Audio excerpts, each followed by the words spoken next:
আসসালামু আলাইকুম ভাই বোনেরা, আজকে আমরা মুরগির মাংস রান্না করব সেহরি খাওয়ার জন্য। প্রথমে আমি মুরগির মাংসগুলো সুন্দর করে কেটে ধুয়ে পরিষ্কার করে নিচ্ছি। তারপর আমি রান্নাটা শুরু করব। এই যে মুরগিগুলো আমি কেটে নিয়েছি, পেঁয়াজ কেটে নিয়েছি, টমেটো কেটে নিয়েছি।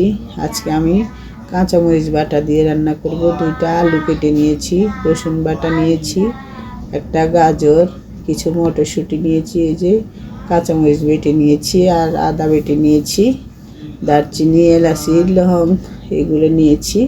এবার রান্নাটা শুরু করব। প্রথমে তেলে কড়াই বসিয়ে তেল গরম দিয়ে দিয়েছিলাম। তারপর কয়েকটা দারচিনি, এলাচি আর তেজপাতা দিয়েছি, দিয়ে একটু ভেজে তারপর পেঁয়াজ দিয়ে দিলাম, আর 2টো কাঁচামরিচ দিয়েছি।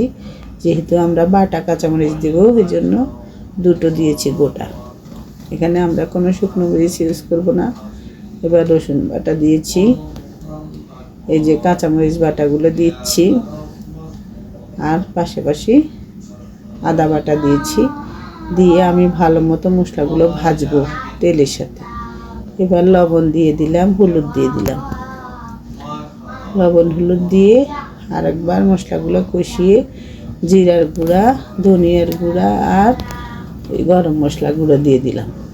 দিয়ে আরও কিছুক্ষণ ভাজবো। মশলাগুলো ভালো মতো তেলের মধ্যে ভেজে তারপর আমি মুরগির মাংসগুলো দিয়ে দিলাম।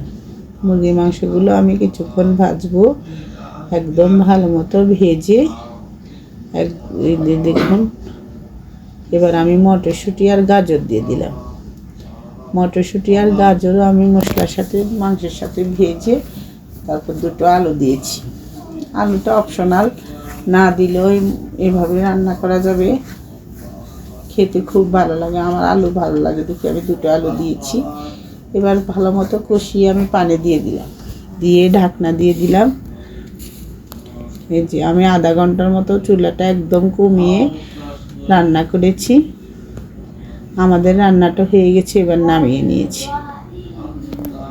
আমি খুব মজা হয়েছে, আমি একটু খেয়ে দেখেছি। আপনারা এইভাবে রান্না করে খাবেন সেহরির সময়, কাঁচামরিচ দিয়ে, গুঁড়ামরিচ না দিয়ে। তাইলে আর বুক জ্বালা করবে না, গ্যাসের সমস্যা হবে না। কাঁচামরিচ তরকারি খেলে আর এই সমস্যাগুলো হয় না। আজ এ পর্যন্ত, আল্লাহ হাফেজ। আর আমাদের রান্নাগুলো ভালো লাগলে লাইক, কমেন্ট, শেয়ার করে দিবেন।